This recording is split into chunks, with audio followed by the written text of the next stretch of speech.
الحمد لله نحمده ونستعينه ونستغفره ونؤمن به ونتوكل عليه ونعوذ بالله من شرور أنفسنا ومن سيئات أعمالنا من يهده الله فلا مضل له ومن يضلله فلا هادي له وأشهد أن لا إله إلا الله وحده لا شريك له وأشهد أن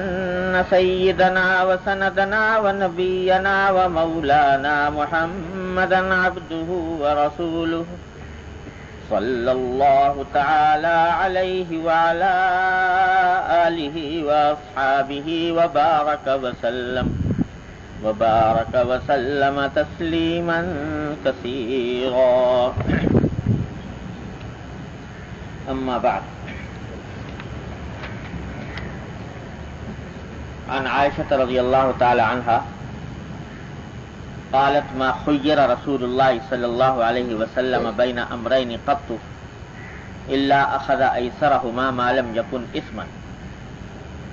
فإن كان إثما كان أبعد الناس منه. وما انتقم رسول الله صلى الله عليه وسلم لنفسه في شيء قط إلا أن تنتهك حرمة الله فينتقم لله تعالى.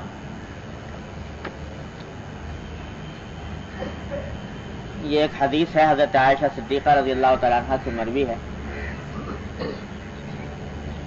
اور یہ اسی پس منظر میں آ رہی ہے، اسی بیان کے پس منظر میں آ رہی ہے جو پچھلے 2 جمعوں سے عرض کرتا رہا ہوں، یعنی حلم اور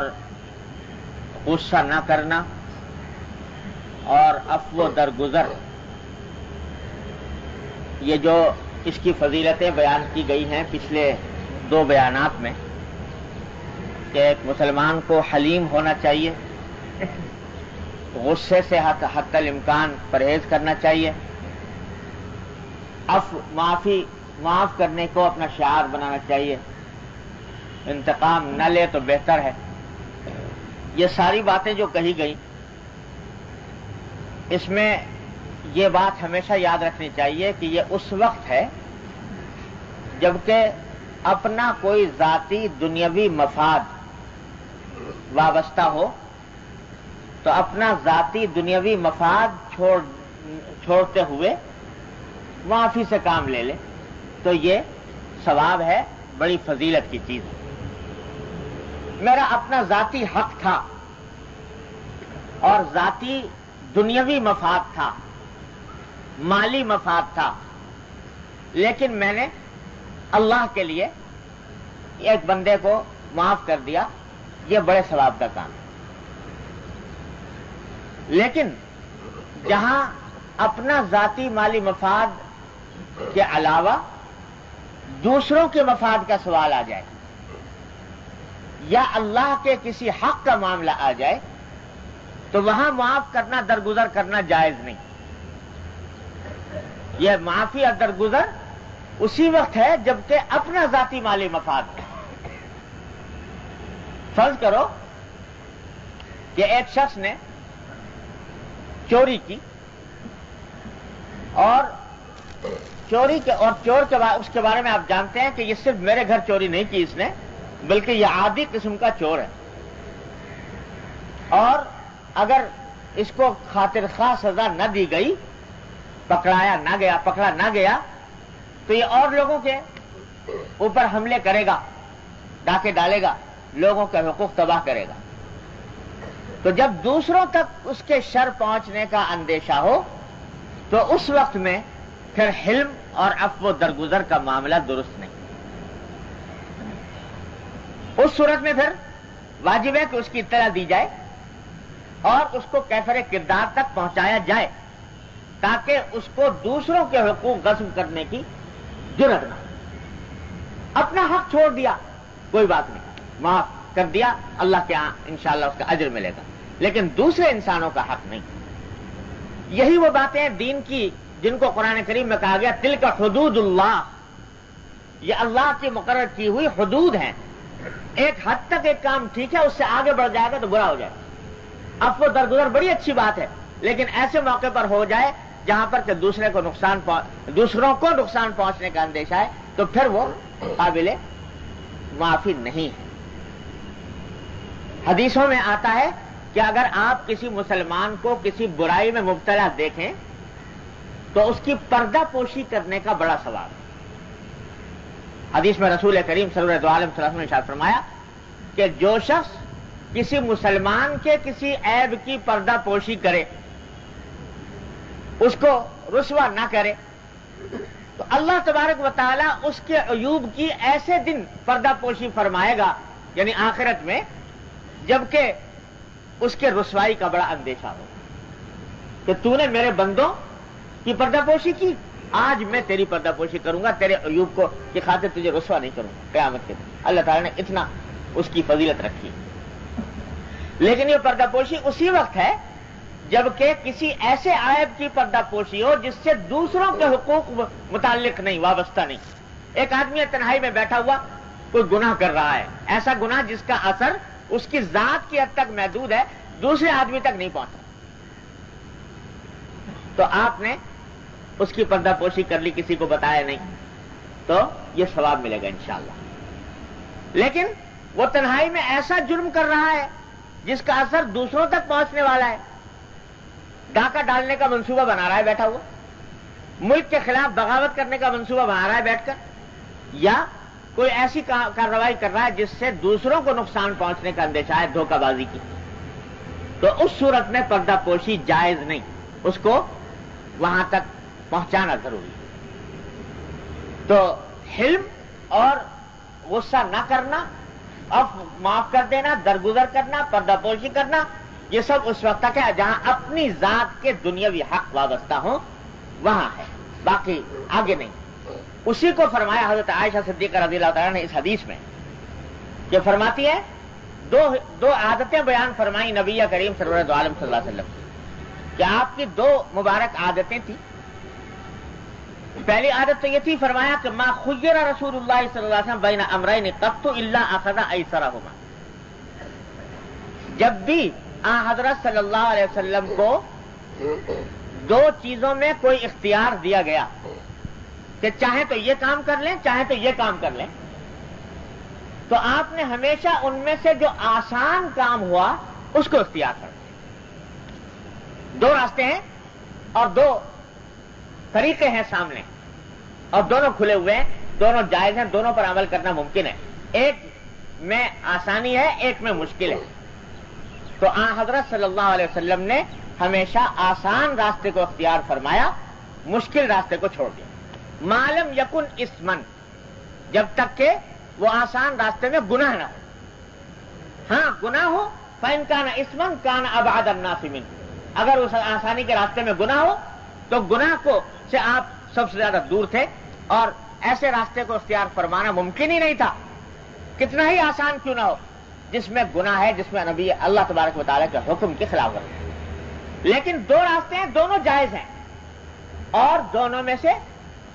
ایک میں مشقت زیادہ ہے اور ایک میں آسانی ہے، تو آپ آسانی کو عموماً اختیار فرمائیں۔ فرض کرو کہ آپ کا گھر فاصلے پر ہے اور آپ کے واسطے دو راستے ہیں کہ مسجد میں جاتے ہوئے پیدل چلے جائیں یا سواری میں چلے جائیں۔ پیدل چلے جائیں تو پیدل جانے میں ذرا مشقت ہوگی، محنت اٹھانی پڑے گی، لمبا فاصلہ ہے، تھوڑا بہت فاصلہ ہو تو کوئی حرج نہیں، لیکن لمبا فاصلہ ہے، اور سواری میں آسانی ہے، تو ایسی صورت میں دونوں راستے جائز ہیں، سواری میں چلے جائیں، پیدل چلے جائیں۔ تو نبی کریم صلی اللہ علیہ وسلم ایسے موقع پر وہ راستہ اختیار فرماتے جس میں آسانی ہو، آسانی کا راستہ، تو سواری میں چلے جائیں۔ اور اسی واسطے حدیث میں آتا ہے کہ نبی کریم صلی اللہ علیہ وسلم نے بہت سے طواف سوار ہو کر فرمائے، صحیح طواف صحیح فرمائی سوار ہو کر فرمائی، رمی فرمائی سوار ہو کر فرمائی، حالانکہ پیدل بھی کر سکتے تھے، دونوں راستے جائز تھے، لیکن آپ نے آسان راستے کو اختیار فرمایا۔ جہاں دو جائز راستے موجود ہوں آسان کو اختیار کرو. کیوں؟ سمجھ لو.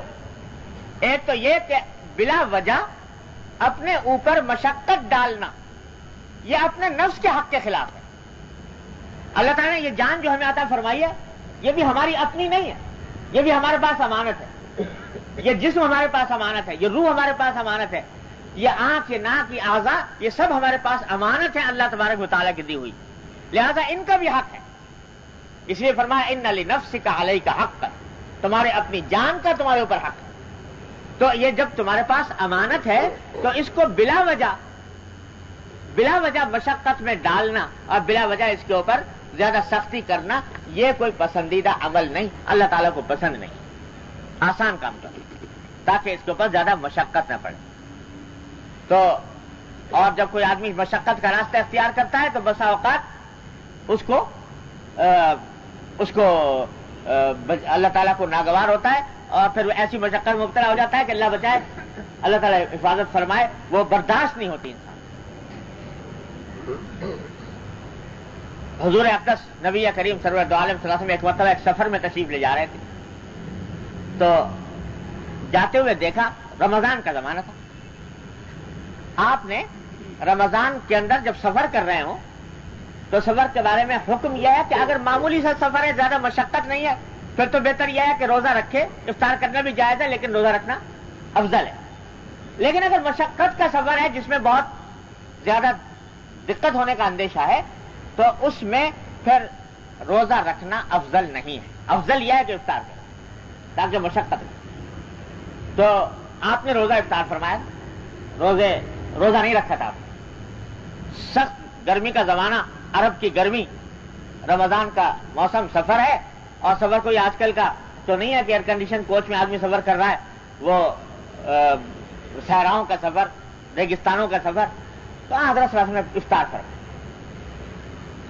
اس میں ایک مرتبہ دیکھا پورا قافلہ صحابہ کرام پہ جا رہا تھا تو ایک جگہ آپ نے پڑاؤ ڈالا تو دیکھا کہ لوگ کہیں پر جمگھٹا جمع ہو رہا ہے. آپ قریب پہنچے تو معلوم ہوا کہ ایک شخص نیچے زمین پر بے ہوش پڑا ہوا ہے. کسی نے حضور نے پوچھا کہ یہ کیا بات ہوئی, کون کیسے بے ہوش ہو گیا؟ تو صحابہ کرام نے بتایا کہ یہ صاحب تھے, یہ سفر میں روانہ ہو رہے تھے اور انہوں نے روزہ رکھ لیا, اور گرمی شدید, ریگستان کا سفر, اور اس کے اندر سفر کے عالم میں روزہ رکھا ہوا, پیاس اتنی شدید لگی کہ اس شدت پیاس کے عالم میں بے ہوش ہو گئے, اور اب سب لوگ کسی طرح کوشش کر رہے ہیں کہ ان کو ہوش میں لائیں. تو حضرت صلی اللہ علیہ وسلم نے جواب اس وقت ارشاد فرمایا, یہ حدیث ارشاد فرمائی کہ لیس من البر الصیام فی السفر, کہ ایسے سفر کی حالت میں جس میں مشقت ہونے کا اندیشہ ہو روزہ رکھنا کوئی نیکی کا کام نہیں. روزہ رکھنا کوئی نیکی کا کام نہیں. اللہ تعالیٰ نے فرمایا کہ تم ایسی صورت میں افطار کرو تو افطار کرو. ایک اور موقع پر ایسا ہوا کہ فتح مکہ کے لیے روانہ ہو رہے ہیں. حضرت صلی اللہ علیہ وسلم مدینہ طیبہ سے, تو مدینہ منورہ سے رمضان کا مہینہ تھا, فتح مکہ کا غزوہ رمضان کے مہینے میں پیش آیا. مدینہ منورہ سے روانہ ہوئے تو حضرت صلی اللہ علیہ وسلم نے روزہ رکھا, یہ سوچ کر کے کچھ زیادہ مشقت کا سفر شاید نہ ہوگا تو روزہ رکھ لیا. جب ظہر کے بعد کا وقت آیا تو گرمی اتنی شدید پڑی کہ لوگوں کے حلق میں کانٹے پڑ گئے اور لوگ لبے دم آنے لگے. تو حضرت صلی اللہ علیہ وسلم سے صحابہ کرام نے عرض کیا کہ رسول اللہ اب روزہ جو ہے لوگوں سے ناقابل برداشت ہو رہا ہے. تو حضرت صلی اللہ علیہ وسلم نے قرع الغمیم کے مقام پر لوگوں سے کہا کہ اچھا جب اتنا شدید عالم ہو گیا ہے کہ اندیشہ ہے, یعنی اضطرار کی حالت پہنچ گئی ہے, تو آپ نے پانی منگوایا پیالے میں اور سب کے سامنے کھڑے ہو کر آپ نے پانی نوش فرمایا اور پانی پی کر اعلان فرمایا کہ یعنی اشارہ کر دیا کہ اب سب صحابہ کرام روزہ افطار کر دیں. سب نے روزہ افطار کر دیا. اس کے بعد آپ نے سفر جاری رکھا. پھر بھی آپ کو اطلاع ملی کہ بعض صحابہ کرام ایسے ہیں جنہوں نے پھر بھی روزہ رکھا ہوا ہے باوجود اس سارے عمل کے. تو آپ نے فرمایا کہ اولئک العصاة, یہ لوگ نافرمان ہیں جنہوں نے روزہ رکھا. ارے جیسے پہلے بھی بار بار عرض کر چکا ہوں کہ نہ روزے میں کچھ رکھا ہے نہ افطار میں کچھ رکھا ہے. جو کچھ ہے وہ ان کے حکم میں. وہ کہیں کہ روزہ رکھو تو روزہ رکھنا ثواب ہے, وہ کہیں کہ کھاؤ تو کھانا ثواب ہے, پھر روزہ رکھنا حرام ناجائز. تو حضور اقدس نبی کریم صلی اللہ علیہ وسلم کا عمر بھر کا معمول یہ ہے کہ جب دو راستے ہوں, دونوں آسانی کے ہوں اور دونوں جائز ہوں, اور دونوں راستے جائز ہوں, تو اس میں جو آسان تر ہوتا ہے اس کو اختیار فرماتے. یہی بندگی کا تقاضا ہے. اللہ میاں کے سامنے بہادر بننا کوئی یہ اچھی بات نہیں. کتنے بہادری دکھاؤ گے اللہ میاں کے سامنے کہ میں بڑا بہادر روزہ رکھ سکتا ہوں بہت گرمی میں. آپ نے چاہے اجازت دے دی, لیکن میں تو بہادر ہوں اور بہادری دکھا کر میں اپنا روزہ رکھوں گا. تو کتنی بہادری دکھاؤ گے اللہ تبارک و تعالیٰ کے سامنے؟ کہاں تک دکھاؤ؟ اللہ بچائے. یہ دعویٰ ہے, اور دعویٰ اللہ تبارک و تعالیٰ کے ہاں برداشت نہیں. اللہ بچائے. ایک بزرگ تھے, ان کے بارے میں حضرت نے لکھا ہے, حضرت حکیم الامت مولانا تھانوی قدس اللہ سرہ نے قصہ لکھا ہے کہ ایک مرتبہ کسی حالت میں آ کر, پتہ نہیں کیسی حالت ہوگی, اللہ ہی جانے بزرگوں کے حال, کسی حالت میں آ کر اللہ تعالیٰ کے ذکر میں, اس کے فکر میں, اس کے تصور میں, اس کے حضوری میں وہ لذت کا عالم, وہ حلاوت کا عالم پہنچا کہ بے ساختہ ایک مرتبہ منہ سے یہ کلمہ نکل گیا کہ لیس لی فی سوا کا حظ فکیف ما شئت فاختبرنی. اللہ کہ اے اللہ, مجھے آپ کے سوا کسی چیز میں لذت نہیں, دنیا کے کسی کام میں لذت نہیں. لذت ہے تو آپ کے ذکر میں ہے, آپ کے فکر میں ہے, آپ کے دھیان میں ہے, اور کسی چیز میں لذت نہیں. آپ جس طرح چاہیں مجھے آزما کر دیکھ لیجیے. اللہ بچائے. یہ دعویٰ نکل گیا مجھے جس طرح چاہیں آپ آزما لیجیے. اب اللہ تبارک و تعالیٰ سے کہنا کہ آپ مجھے آزما لیجیے, یہ اللہ تعالیٰ نے کہا اچھا یہ دعویٰ. پیشاب بند ہو گیا, پیشاب بند. اب مثانہ پیشاب سے بھرا ہوا ہے, اذیت ہے, تکلیف ہے, اور پیشاب خارج نہیں ہوتا. کئی دن اس حالت میں گزر گئے تو تنبہ ہوا کہ میں نے کتنی غلط بات کہی تھی, دعویٰ کیسا کر دیا تھا اللہ تبارک و تعالیٰ کے حضور. تو اس تنبہ کے بعد دعائیں کرتے تھے, بچوں کو پڑھایا کرتے تھے, بچوں سے کہتے کہ خدا کے لیے اپنے کذاب جھوٹے چچا کے واسطے دعا کرو. یہ جھوٹا دعویٰ کر دیا تھا کہ آپ کے سوا کسی چیز میں حظ نہیں ہے. اللہ میں نے دکھا دیا کہ حظ تو پیشاب میں ہے. تم کہتے ہو کسی چیز میں حظ نہیں ہے, یہ پیشاب میں حظ ہے کہ اس کے بغیر گزارا نہیں ہو رہا, اس کے بغیر بے چین اور بیتاب ہے. تو دعویٰ اللہ تبارک و تعالیٰ کی بارگاہ میں اللہ بچائے, اللہ بچائے, بڑی خطرناک ہے. تو دعویٰ نہیں, اور وہ دربار تو ایسا ہے کہ اس کے آگے لے کر جاؤ شکستگی, اس کے آگے لے کر جاؤ عاجزی, اس کے آگے لے کر جاؤ عبدیت, اس کے آگے اپنے آپ کو مٹاؤ کہ ہم تو کمزور ہیں, عاجز ہیں, ہم تو شکستہ پا ہیں, ہم تو کم ہمت ہیں, ہم تو کمزور ہیں. یہ کہہ کر یہ جاؤ اس بارگاہ میں. تو حضور اقدس نبی کریم صلی اللہ علیہ وسلم جو آسانی کو اختیار فرماتے تھے, یہ آسانی محض اپنی سہلنگاری کی وجہ سے نہیں, بلکہ مقام عبدیت کی وجہ سے کہ اللہ آپ نے جو دو راستے دیے, میں تو عاجز بندہ ہوں, میں تو کمزور ہوں, میں تو یہ راستہ آسان والا اختیار کروں. یہ اللہ کو یہی شکستگی پسند, اللہ تبارک و تعالیٰ کو یہی عاجزی پسند ہے, محبوب ہے کہ تم یہ کہو کہ صاحب میں کمزور ہوں, میں تو یہ آسان راستہ اختیار کرتا ہوں. تو اسی لیے یہ بات ہمیشہ ذہن میں رکھنی چاہیے کہ جہاں دو راستے ہوں تو وہاں آسانی کو اختیار کرے, بشرطے کہ وہ جائز ہو. یاد رکھو, یہ نہیں ہے کہ گناہ کر لو یہ سمجھ کر کہ آسان ہے. وہ خود فرما دیا حضرت عائشہ نے کہ جب تک گناہ نہ ہو تو راستہ آسان اختیار کرتے ہیں. ہاں گناہ ہو تو پھر چاہے کتنے ہی مصیبتیں ٹوٹ جائیں, پہاڑ ٹوٹ جائیں, اور کیسی قیامت ٹوٹ جائے, وہ پھر نبی کریم صلی اللہ علیہ وسلم کو گوارا نہیں تھا کہ کوئی عمل گناہ کا سرزد ہو. تو پہلی عادت تو حضرت عائشہ نے یہ بتائی رضی اللہ تعالی عنہ. دوسری عادت یہ بتائی کہ ومن تقم رسول اللہ صلی اللہ علیہ وسلم لنفسہ فی شیء قط, حضرت صلی اللہ علیہ وسلم نے اپنی ذات کے لیے کبھی کسی سے انتقام نہیں لیا. وہی بات جو میں بھی کہہ رہا تھا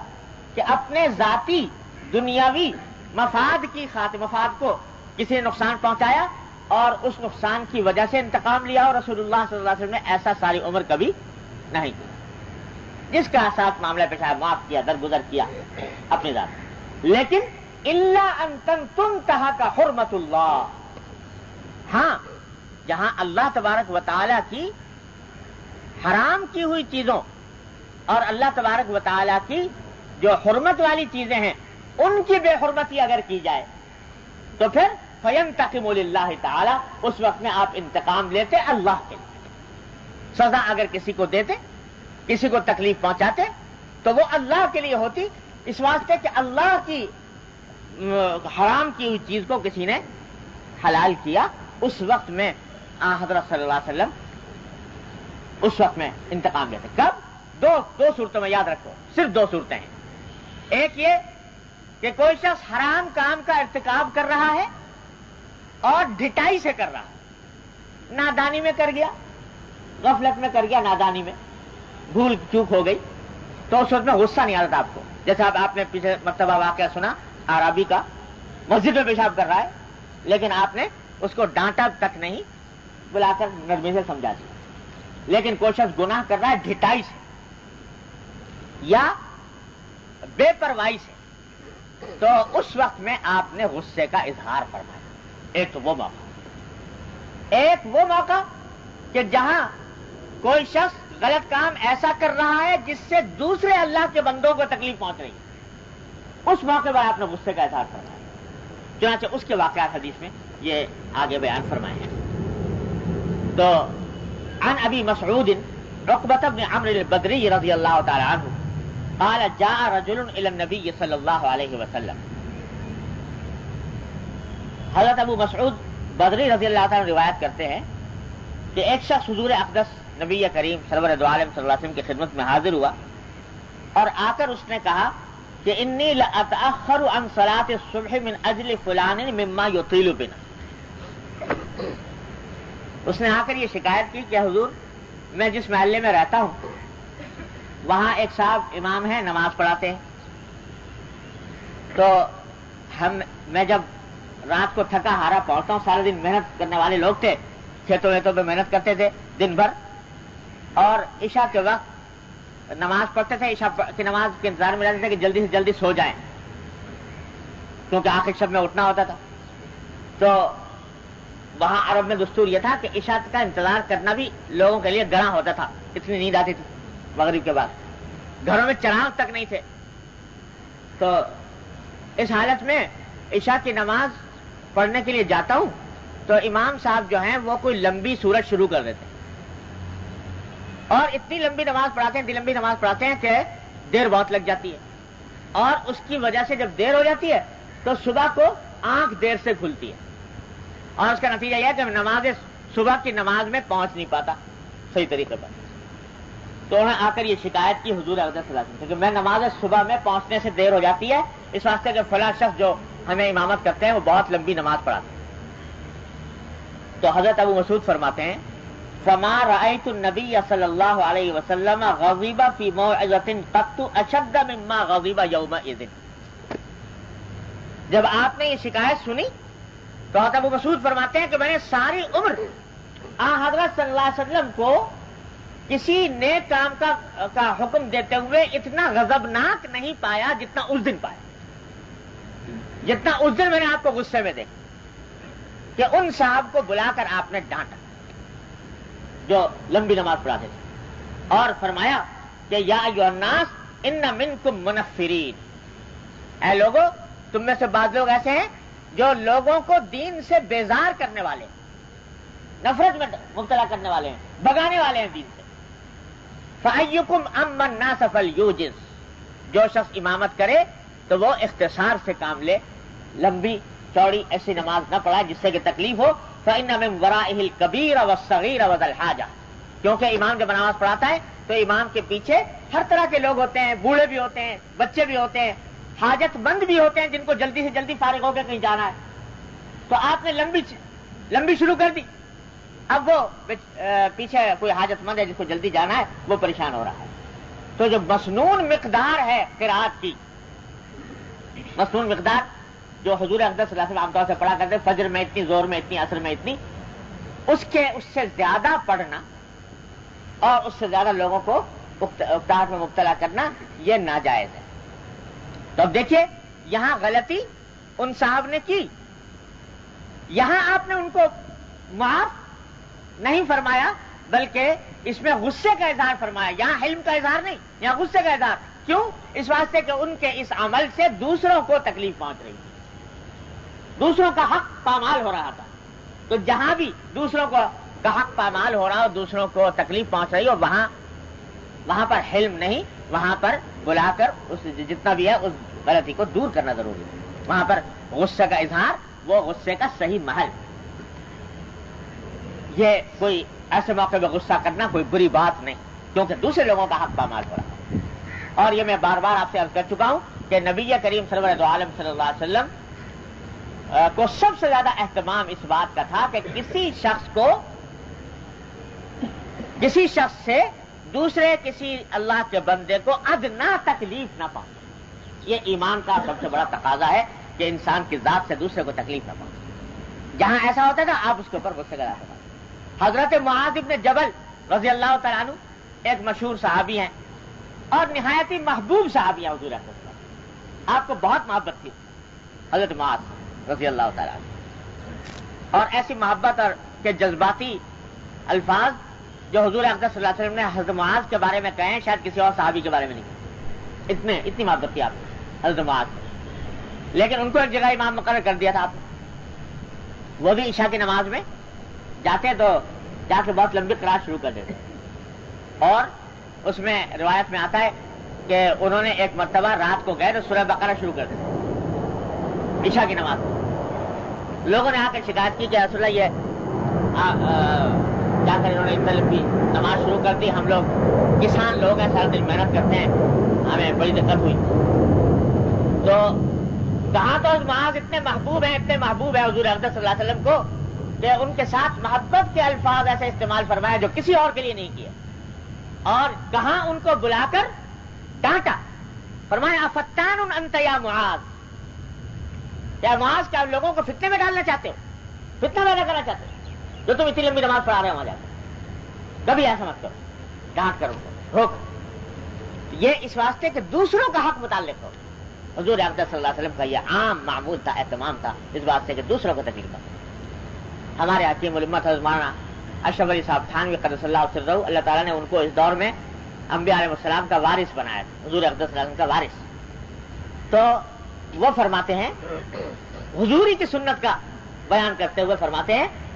کہ اگر مجھے اپنے متعلقین میں، یعنی جو مجھ سے بیعت ہیں، جن کا تعلق مجھ سے اصلاحی تعلق ہے، اپنے متعلقین میں سے کسی کے بارے میں یہ اطلاع ملتی ہے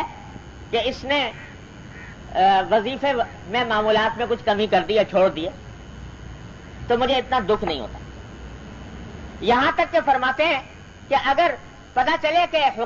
نماز جماعت میں اس میں کچھ کوتاہی کر دیا تو شکایت ہوتی ہے کہ بھائی کیوں ایسا کام کیا، نہیں کرنا چاہیے تھا، شکایت ہوتی ہے۔ لیکن اگر یہ پتہ چلے کہ میرے متعلقین میں سے کسی نے دوسرے کسی اللہ کے بندے کا حق دبایا ہے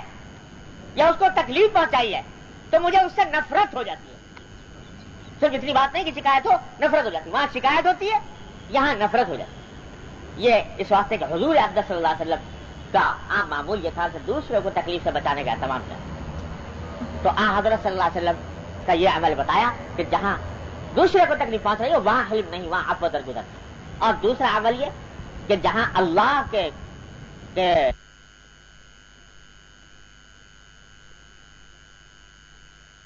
اندر اس کا اہتمام نہ کریں، تو اس کے لیے دوسری حدیث نقل کی ہے یہاں پر، اللہ وہ یاد رکھنے کی ہے کہ عائشہ رضی اللہ تعالی عنہا ان قریشا اهمهم شان المرأة المخزومية التي سرقت فقالوا من يكلم فيها رسول الله صلى الله عليه وسلم فقالوا من يشتري عليه الا اسامة بن زيد۔ حضرت عائشہ فرماتی ہیں کہ ان کے حضور اقدس صلی اللہ علیہ وسلم کے زمانے میں ایک قبیلہ تھا مخزوم،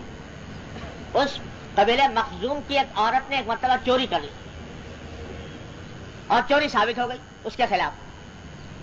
اب قرآن کریم کا حکم یہ ہے کہ جو چوری کرے چاہے مرد ہو یا عورت ہو اس کا ہاتھ کاٹا جائے، حد جاری کی جائے۔ تو وہ عورت جو تھی وہ اپنے قبیلے کی ایک بڑی یعنی باوجاہت خاتون تھی، بڑی مرتبے والی خاتون۔ اب اس قبیلے میں کھلبلی مچ گئی کہ اس عورت کے اوپر اگر حد جاری ہو گئی، ہاتھ کٹ گیا تو سارے قبیلے کی ناک کٹ جائے گی اور سارا قبیلہ بدنام ہوگا، تو کسی طرح کوئی راستہ نکالنا چاہیے اس حد کو کہ ہاتھ نہ کٹے۔ تو کیا کریں؟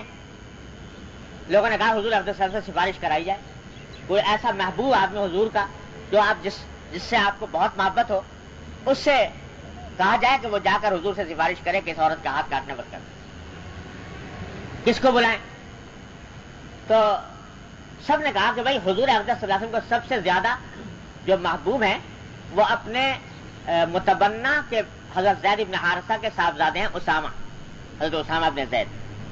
نوجوان تھے، 15-16 سال عمر تھی، اور یہ حضور افضل صلی اللہ علیہ وسلم کے مبنہ تھے، متبنہ جو تھے یعنی منہ بولے بیٹے حضرت زید بن حارثہ،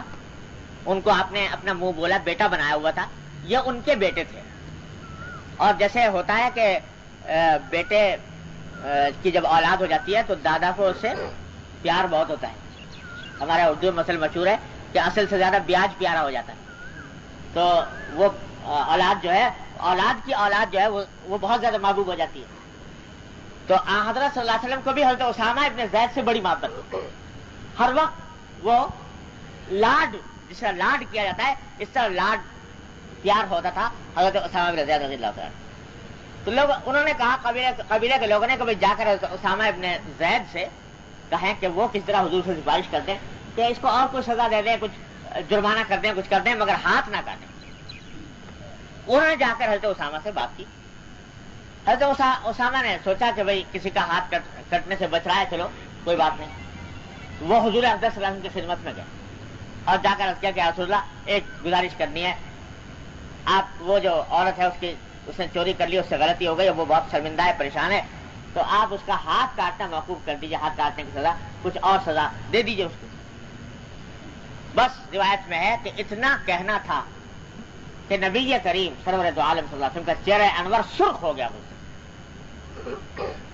اور اسی محبوب بیٹے سے آپ نے فرمایا کہ اے اسامہ تم سفارش کر رہے ہو اللہ کی حدود میں سے ایک حد کے اندر، اللہ نے جو حد مقرر کی ہے کہ چور کا ہاتھ کاٹو، تو اس حد کے اندر تم مجھ سے سفارش کراتے ہو کہ میں اس کا ہاتھ نہ کاٹوں۔ یاد رکھو کہ پچھلی امتیں اس وجہ سے ہلاک ہوئیں کہ اگر ان کا کوئی بڑا آدمی کوئی جرم کرتا تو اس کو چھوڑ دیتے تھے، اور چھوٹا آدمی جرم کرتا تو اس کو پکڑ کے سزا دے دیتے تھے۔ تو آج میں اس عورت کو، چونکہ یہ بڑی باوجاہت ہے، اپنے خاندان میں بڑی مقبول ہے اور خاندان کے اندر اس کا ایک مقام ہے، اس کی وجہ سے میں اس کا ہاتھ کاٹنا چھوڑ دوں اور کل کو کوئی غریب آدمی آئے تو ہاتھ کاٹ دوں؟ یہ کام میں اگر کروں گا تو یہ پورے اللہ تبارک و تعالیٰ کے احکام کے منافی بات ہوگی، میں ایسا نہیں کر سکتا۔ غصے سے آپ نے فرمایا صاحب، یہاں عفو درگزر نہیں، یہاں غصے کو دبانا نہیں، اس واسطے کہ اللہ کی عائد کی ہوئی ایک حرمت پامال ہو رہی ہے، اللہ تعالیٰ کا عائد کیا ہوا ہے حکم ٹوٹ رہا ہے، ایسے موقع پر نہیں۔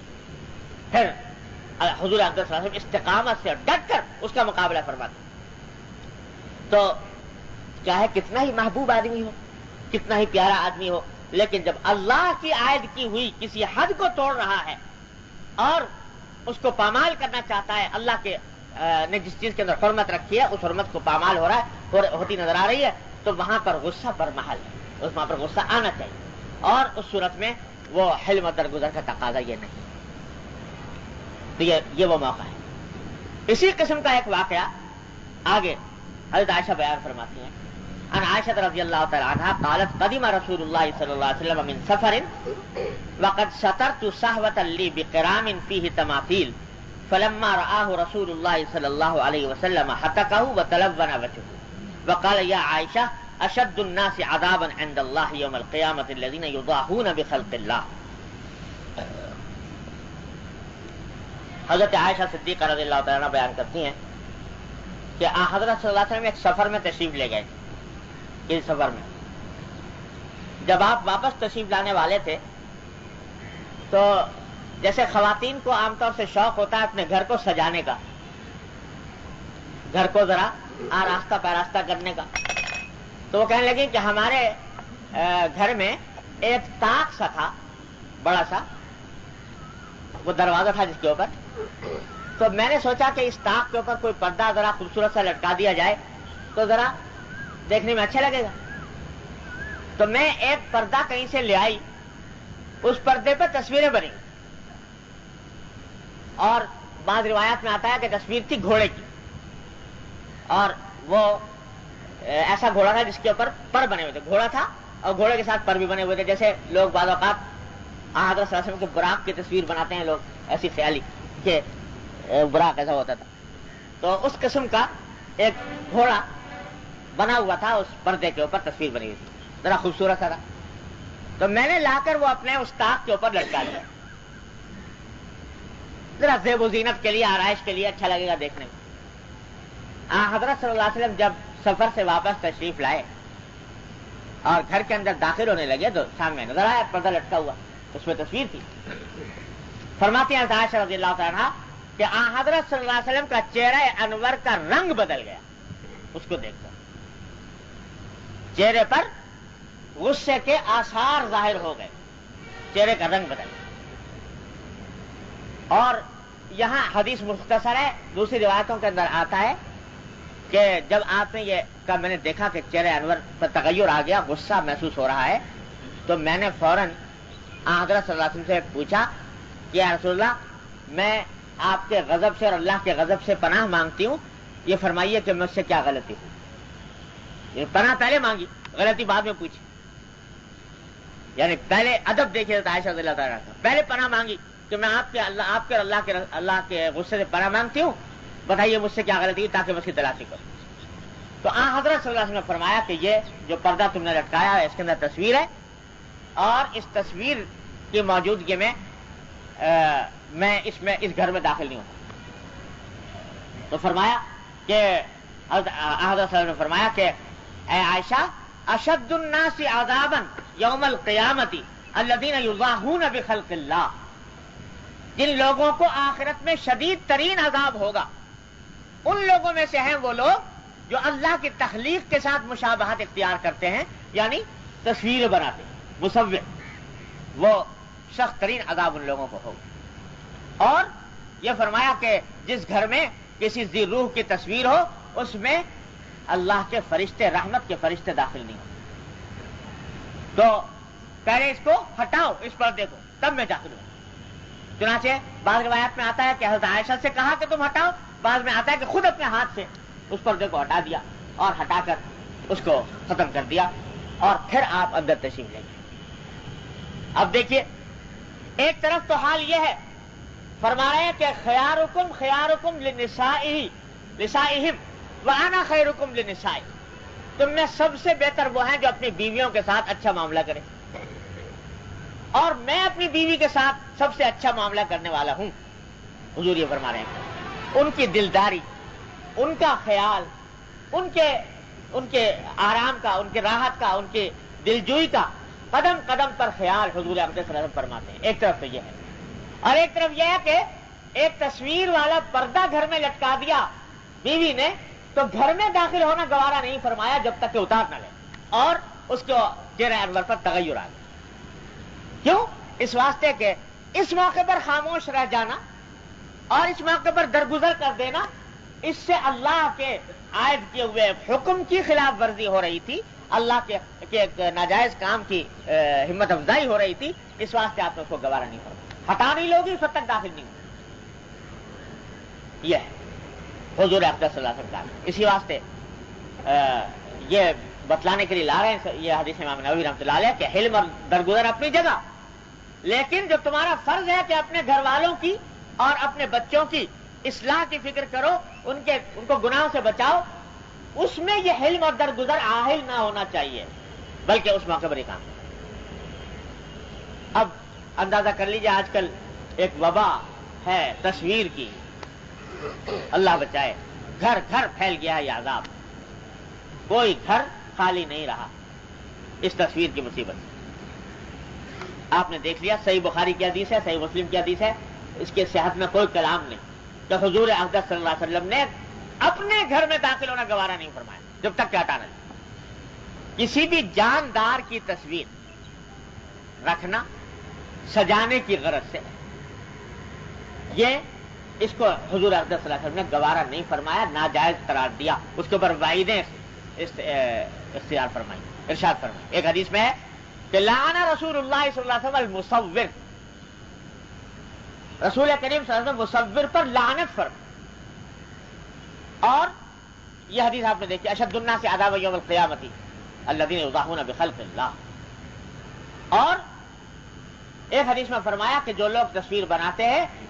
اللہ تبارک و تعالی آخرت میں ان سے فرمائیں گے کہ جو تم نے تصویر بنائی تھی اس کے اندر روح پھونکو، اور وہ ظاہر ہے کہ روح پھونک نہیں سکیں گے تو عذاب میں مبتلا ہو۔ اللہ بچا، اتنی سخت وعیدیں احادیث کے اندر نبی کریم صلی اللہ علیہ وسلم نے تصویر کے بارے میں بیان فرمائی۔ اور آج ہم لوگوں کا حال یہ ہو گیا ہے کہ گھروں کے اندر بلا امتیاز بے کھٹکے جا کر دیکھو، گھروں کے تو بت خانے بنے ہوئے ہیں، محض زیب و زینت کی خاطر دیواروں پر تصویریں لگائی ہوئی ہیں، اور اپنی طرف سے گویا پہرا لگا دیا ہے کہ فرشتے داخل نہ ہونے پائے ہمارے گھروں میں، رحمت کے اللہ کی رحمت داخل نہ ہونے پائے ہمارے گھروں کے اندر۔ ان ذی روح تصویروں کے ذریعے گویا پہرے دار بٹھا دیے کہ آئے تو شیطان آئے، اللہ کی رحمت کا فرشتہ داخل نہ ہو، یہ عالم کر دیا۔ حضور نبی کریم صلی اللہ علیہ وسلم نے جب مکہ مکرمہ فتح فرمایا، مکہ مکرمہ فتح ہوا، تو حضرت علی رضی اللہ تعالیٰ فرماتے ہیں کہ حضور اقدس صلی اللہ علیہ وسلم نے مجھے باقاعدہ اس مشن پر بھیجا کہ جو کوئی تصویر کہیں میں بنی ہوئی دیکھوں اس کو مٹا دو۔ اللہ تدع قبرا مشرفا الا سویتہ واللہ تدع تمثالا الا طمستہ، جو تصویر بنی ہوئی دیکھوں اس کو مٹا دو۔ باقاعدہ اہتمام کر کے حضرت صلی اللہ علیہ وسلم نے تصویریں مٹوائیں فتح مکہ کے بعد، اور اتنی وعیدیں بیان فرمائی نبی کریم صلی اللہ علیہ وسلم۔ تو بھائی ان گھروں، اور یہ صاف صاف فرما دیا کہ ملائکہ رحمت داخل نہیں ہوں گے اگر ذی روح کی تصویر گھر میں لٹکی ہوئی ہے۔ تو یہ جو گھروں میں رواج ہو گیا ہے بلا وجہ گناہ بے لذت، بلا وجہ ملائکہ رحمت کا راستہ روکنا، اللہ تبارک و تعالیٰ کی رحمتوں سے اپنے آپ کو دور کرنا، یہ جو دن رات ہم مصیبتوں کے اندر مبتلا ہیں، کبھی کوئی عذاب آ رہا ہے، کبھی کوئی عذاب آ رہا ہے، کبھی کوئی پریشانی کھڑی ہو رہی ہے، کبھی کوئی پریشانی کھڑی ہو رہی ہے، یہ سب اس واسطے کہ اللہ کی رحمت کو داخل ہونے سے روک رکھا ہے ان معصیتوں نے، ان گناہوں نے۔ تو ان سے پرہیز کرنے کے لیے اتنا شدید رد عمل ظاہر فرمایا حضور نبی کریم صلی اللہ علیہ وسلم۔ ارے بھائی بچپن سے ہی عادت ڈالو اس بات کی کہ ان تصویروں کا کہ سے مانوس نہ ہو لوگ، اپنے آپ کو بھی بچاؤ، اپنے گھر کو بچاؤ، اپنے بچوں کو بچاؤ کہ یہ اس کے مانوس نہ ہو۔ کوئی مجبوری ہے پاسپورٹ کی، ویزا کی، یا شناختی کارڈ وغیرہ کی، اس قسم کی مجبوری ہے، اس کے لیے تصویر اتارنی پڑ گئی، بنوانا پڑ گیا، تو انشاءاللہ اللہ کے ہاں امید ہے جائز ہوگا، اس کے اوپر امید اللہ کی رحمت سے کہ اس کے اوپر گناہ نہیں ہوگا۔ لیکن بلا وجہ میں سجاوٹ کی خاطر اور اپنے گھروں کو بتخانہ بنانا، صحیح بخاری میں روایت آتی ہے کہ جب حضرت فاروق اعظم رضی اللہ تعالیٰ عنہ نے شام فتح کیا، اور شام اس زمانے میں روم کا ایک صوبہ تھا اور دنیا کی سپر طاقت سمجھی جاتی تھی، تہذیب و تمدن کا مرکز، تو وہاں کے جو عیسائی تھے انہوں نے درخواست کی کہ ہم آپ کے تابع تو ہو ہی گئے ہیں، ہتھیار ہم نے ڈال دیے ہیں، جزیہ دینا قبول کر لیا ہے، تو اب ہم ذمہ ہو گئے، ذمیوں کے اقلیتوں کے، غیر مسلم اقلیتوں کے بھی حقوق ہوتے ہیں، تو ان حقوق کے ماتحت ہم چاہتے ہیں کہ ایک دن آپ کی دعوت کریں اور آپ ہمارے کلیسا میں تشریف لائیں تو ہم آپ کی دعوت کریں۔ تو حضرت فاروق اعظم رضی اللہ عنہ نے فرمایا کہ بھائی دیکھو بات یہ ہے کہ مجھے تمہاری دعوت قبول کرنے سے انکار نہیں، تمہارے کلیسا میں آنے سے انکار نہیں، حالانکہ ہم اس کام کو جائز نہیں سمجھتے، لیکن کلیسا میں آنے سے بھی انکار نہیں، اس واسطے کہ بہرحال تم اہل ذمہ ہو، مسلم غیر مسلم اقلیت ہو، تمہاری عبادت گاہوں کا تحفظ کا ہم نے ذمہ لیا ہے، لہٰذا ہم وہاں پر بھی آنے میں ہمیں اشکال نہیں۔ لیکن مشکل یہ ہے کہ تمہارے کلیسا جو ہوتے ہیں وہ تصویروں سے بھرے ہوئے ہوتے ہیں، چاروں طرف تصویریں ہوتی ہیں، تو ہم ایسے کلیساؤں میں داخل نہیں ہونا چاہتے جس میں کہ تصویریں ہوں، اس واسطے ہم آنے سے معذور ہیں، داخل ہونے سے آپ نے منع فرما دیا ان کلیساؤں میں۔ تو بھائی اتنی بات ہے، اور آج یہ شیر مادر کی طرح اس کو بالکل رواج اس طرح پھیل گیا ہے۔ آج کہا جائے تو لوگ کہتے ہیں کہ صاحب اب کیا کریں، تو زمانہ ایسا آ گیا، یہ تو دور ایسا آ گیا، بچنا بڑا مشکل ہے۔ ارے بھائی، یہ حضور اقدس نبی کریم صلی اللہ علیہ وسلم نے ارشاد فرمایا تھا کہ ایک زمانہ ایسا آ جائے گا کہ سارے دین کے اوپر عمل کرنا ایسا ہو جائے گا جیسا آپ کا انگارہ ہاتھ میں تھامنا، وہ دور آ گیا۔ لیکن جو اللہ کا بندہ اللہ کے اوپر بھروسہ کر کے اور اس کا اہتمام کرتا ہے تو اللہ تبارک و تعالیٰ کی طرف سے مدد بھی ہوتی ہے اور ثواب بھی اتنا ملتا ہے کہ حضور نے فرمایا کہ ایک آدمی کو 50 صحابہ کے برابر ثواب، اتنا ثواب ہے۔ ذرا سا اس کے اوپر ہمت کر کے دیکھیں۔ اب آپ دیکھ لیجئے کہ حضور اقدس نبی کریم صلی اللہ علیہ وسلم نے کتنا اس کے اوپر رد عمل کا اظہار فرمایا۔ تو بلا وجہ تصویروں سے اپنے آپ کو آلودہ کرنا، اس سے خود بھی بچیں، دوسروں کو بھی بچانے کی کوشش کریں حتی الامکان۔ کوئی اگر تو اپنے گھروں کو اللہ تعالیٰ کی رحمت کے لیے کھولیں، ان تصویروں کو نکال کر۔ نہیں، میں بتا رہا ہوں جو جاندار تصویر ہے۔ ہاں ویسے کوئی تصویر ہے، کوئی باغ کی ہے، کوئی غیر جاندار سینریاں ہیں، مناظر ہیں، اس میں کوئی جاندار کی تصویر نہیں ہے، اس کے لگانے میں کوئی مداخلت نہیں۔ اخبارات کا بھی حکم یہ ہے کہ اخبار جو ہے وہ اگر آدمی اس غرض سے پڑھے کہ مقصود تو خبریں پڑھنا ہے، سمجھے آپ، اور تصویر اس میں ہے، مقصود اس کا تصویر کا دیکھنا نہیں ہے، خبر پڑھنا ہے، نظر ضمنی طور سے تصویر کے اوپر پڑ گئی تو امید ہے اللہ تعالیٰ کے یہاں معافی ہوگی۔ لیکن جب پڑھ چکے ہیں تو اس کو اس طرح رکھیں، کہیں اٹھا کر یا ختم جلائیں یا کسی ایسی جگہ رکھیں کہ وہ کوئی نمایاں تصویر نمایاں نہ ہو گھر کے اندر، کہ جس کی وجہ سے فرشتے رحمت کے آنے بند ہو جائے، اس کو اس طرح رکھنے کا اہتمام کریں۔ خاص طور سے جو فوش تصویریں ہوتی ہیں ان کو تو جلا ہی دیا جائے، اور ویسے جو اگر اخبار رکھنا ہے اپنے پاس تو اس کو اس طرح رکھیں کہ اس کی تصویریں نمایاں نہ ہوں، اور کمرے کے اندر وہ ایک باقاعدہ کمرے کا حصہ نہ بنے، اس کو اس طرح کریں۔ تو اس لیے ان سے اس کا اہتمام، بھئی یہ سب ہم جو جمع ہوتے ہیں یہاں پر وہ کوئی تقریر وقریر رسمی اجتماع جلسہ ولسہ مقصود نہیں، یہ سب ہم جو کرتے ہیں مذاکرہ کرتے ہیں، ایک دوسرے کو یاد دلانے کی بات ہے، اس لیے کرتے ہیں کہ تاکہ دین کی کچھ بات بیٹھ کے کر لیں، اب میرے کہنے سے خود مجھے بھی تنبیہ ہو جائے، آپ کو سننے والے ہیں ان کو بھی تنبیہ ہو جائے، اللہ تعالیٰ اپنی رحمت سے دعا کر لے، اللہ تعالیٰ اپنی رحمت سے اس کے اوپر عمل کرنے کی توفیق عطا کرو۔ تو یہ محض کوئی جلسہ تقریر نہیں ہے، رسمی واعظ نہیں ہے، یہ محض یہ تذکیر ہے۔ اللہ تعالیٰ اپنی رحمت سے ہمارے دلوں میں یہ جذبہ پیدا فرما دے اپنی رحمت سے کہ دین پر چلیں، دین کے گناہوں سے بچیں۔ یہ وظیفے، یہ تسبیحات، یہ ذکر، یہ سب کچھ، اور ساتھ ساتھ معصیتیں بھی ہو رہی ہیں، گناہ بھی ہو رہا ہے، تو کیسے اس ذکر کا نور ظاہر ہوگا جب تک کہ ان گناہوں سے بچنے کا اہتمام نہیں ہوگا۔ تو بھائی ٹی وی کی بات یہ ہے کہ یہ تو ایک الگ مسئلہ ہے کہ ٹی وی کے اوپر جو تصویر آتی ہے وہ تصویر کے حکم میں ہے نہیں ہے، حلال ہے حرام ہے، اس میں علماء کا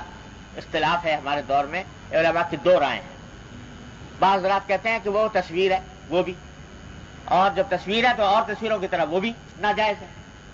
اور بعض علماء کا کہنا یہ ہے کہ تصویر نہیں ہے، تصویر کے حکم میں نہیں آتی، وہ عکس کے حکم میں آتی ہے۔ لیکن اس بات پر سب متفق ہے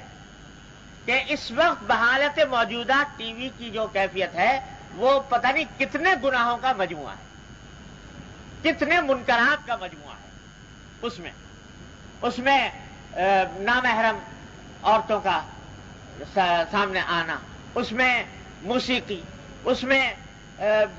فحش پروگرام، اس کے اندر خدا جانے کتنی مصیبتوں آفتوں کا مجموعہ ہے۔ لہذا ان مصیبتوں اور آفتوں سے بچنا خود بھی اور اپنے گھر والوں کو بھی بچانا لوگوں کے مسلمانوں کے ذمے ضروری ہے، تو اس کو اپنے گھر میں رکھنا نہیں چاہیے، ایسی بلا کی مصیبت جس کے، اور دیکھ لو کہ اس نے کیا ہلاکت پھیلائی ہے، تباہی پھیلائی ہے، اخلاق تباہ ہو گئے ہیں، تعلیم تباہ ہو گئی ہے، بری حالت ہو گئی ہے، تو اس وجہ سے وہ اس کو رکھنے کی کوئی جواز نہیں۔ خیر، تو عرض یہ کر رہا تھا کہ یہ چیزیں ہیں جو گناہوں سے بچنا، جن کا حضور اقدس صلی اللہ علیہ وسلم نے اتنی تاکید سے بچنے کا حکم دیا اور بچانے کی فکر کی۔ تو اس حدیث سے علاوہ اس کے کہ تصویر کی ناجائز ہونا معلوم ہوا، اس کے علاوہ یہ بات بھی معلوم ہوئی کہ گھر کے سربراہ کا فرض ہے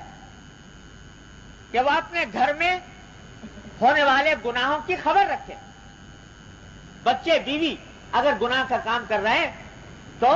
وہ اس کو روکے، ٹوکے، نکالے، ختم کرے۔ یہ نہیں ہے کہ صاحب یہاں پر آپ کو درگزر نہیں ہے، ہاں مار پیٹ نہ کرو، لیکن یہ کہ یہاں پر آپ کو درگزر حلم نہیں ہے، یہاں پر اللہ کے لیے اگر غصے کا اظہار کرو گے تو غصہ اللہ کے لیے ہوگا، بشرطے کہ غصہ بھی حدود کے اندر ہو۔ تو یہ کام ہر مسلمان کا فرض ہے۔ حدیث میں فرمایا نبی کریم صلی اللہ علیہ وسلم نے کہ کلکم راعٍ وکلکم مسئول عن رعیتہ، تم میں سے ہر شخص حاکم ہے اور اپنی رعایا سے کے بارے میں جواب دہ ہے اللہ کے پاس۔ ہر شخص حاکم ہے۔ بھائی کس طرح حاکم ہے کہ کم از کم اپنی جان کا حاکم تو ہے، اپنے گھر کا تو حاکم ہے، اپنی بیوی بچوں کا تو حاکم ہے، تو ان کے اندر جو کچھ ہو رہا ہے اس کے بارے میں آخرت میں سوال ہوگا۔ یہ نہ سمجھو کہ ہم تو نماز پڑھتے ہیں، سب اول میں جاتے ہیں، الحمدللہ حلیہ بھی ٹھیک بنایا ہوا ہے، وضع قضا بھی صحیح ہے، ذکر تسبیح بھی خوب کرتے ہیں، لیکن یہ کہ اولاد کی پرواہ نہیں ہے کہاں جا رہی ہے، گھر کا کی فکر نہیں، گھر میں کیا ہو رہا ہے، کس طرح اللہ کی نافرمانیاں ہو رہی ہیں۔ تو یاد رکھو کہ اس طرح کبھی نجات نہیں ہوگی، اللہ تعالیٰ کے یہاں پکڑ ہوگی۔ فرمایا کہ یا ایھا الذین آمنوا قوا انفسکم واہلیکم نارا، اے ایمان والو اپنے آپ کو بھی آگ سے بچاؤ، اپنے گھر والوں کو بھی آگ سے بچاؤ۔ جس طرح اپنے آپ کو جہنم سے بچانا فرض ہے، اپنی اولاد کو بھی جہنم سے بچانا فرض ہے۔ اس کو بچانے کی فکر کرو، پہلے سے اس بات کا دھیان کرو کہ ان کے دلوں میں گناہوں کی نفرت پیدا ہو، گناہوں کے قریب نہ پھٹکیں۔ اگر کر رہے ہو تو سمجھاؤ، نرمی سے، گرمی سے، جس طرح بھی مناسب ہو سمجھو، حالات کے مطابق ان کو تربیت کرنے کی فکر کرو۔ یہ فرض عین ہے ہر مسلمان کے۔ یاد رکھو دعوت عام یعنی تبلیغ، اس طرح کی تبلیغ کے عام جا کر تقریر کرے آدمی، یہ ہر انسان کا کام نہیں اور نہ ہر انسان کے ذمہ فرض عین ہے، لیکن اپنے گھر کی اصلاح، اپنے گھر کو درست بنانا، یہ ہر انسان کے ذمہ فرض عین ہے۔ اگر خود چاہے نمازی ہے اور اپنے گھر والوں کو نمازی بنانے کی فکر نہیں کی تو اللہ تعالیٰ کے یہاں پکڑا جائے گا، گناہ ہو۔ اور یہ کہہ کر بھی خاموش ہونا نہیں ہے کہ صاحب ہم نے تو بہت سمجھایا، مانتے نہیں لوگ۔ قرآن نے جو لفظ استعمال کیا ہے یہاں پر وہ یہ ہے کہ ایمان والو اپنے آپ کو اور اپنے گھر والوں کو آگ سے بچا۔ کیا حسین استعارہ استعمال فرمایا قرآن کریم، اشارہ اس طرف کر دیا کہ دیکھو اگر ایک آگ سلگ رہی ہے سامنے تمہارے اور تمہارا ایک نادان بچہ وہ آگ کی طرف دوڑا جا رہا ہے اور اس میں کودنا چاہتا ہے، اس کو پتہ نہیں آگ کتنی ہلاکت والی چیز ہے، تو بتاؤ کیا ماں باپ صرف اتنا کریں گے کہ اس کو زبان سے سمجھانے کہ بیٹا نہ اس کے پاس مت جانا، یہ بڑی خراب چیز ہے، اس میں آدمی جل جاتا ہے، بھر جاتا ہے، اور اگر وہ نہ مانے تو بیٹھا رہے گا اپنی جگہ پر، جب کیا کریں ہم نے تو کہا مگر نہیں مانتا۔ کوئی ماں کوئی باپ ایسا نہیں ہے جو زبان سے کہہ کر خاموش ہو جائے، اس کو چین نہیں آئے گا، زندگی حرام ہو جائے گی جب تک کہ وہ آگے بڑھ کر بچے کو گود میں اٹھا کر وہاں سے اٹھا نہ لے، یہ کہیں آگ میں نہ کود جائے۔ تو قرآن یہ کہہ رہا ہے کہ جس طرح تم ظاہری آگ سے بچوں کو بچاتے ہو،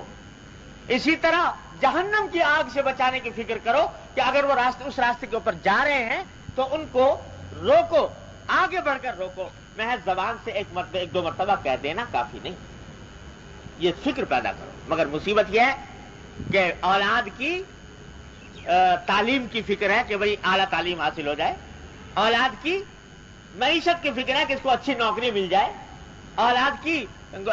دولت کی فکر ہے کہ اس کو زیادہ سے زیادہ دولت میں اثر آ جائے، مگر اس بات کی فکر نہیں کہ مرنے کے بعد اس کی زندگی درست ہو جائے. اللہ تبارک و تعالیٰ کیا کیا جواب دے گا, اس کی فکر نہیں. تو یہ فکر ہر مسلمان کے ذمہ فرض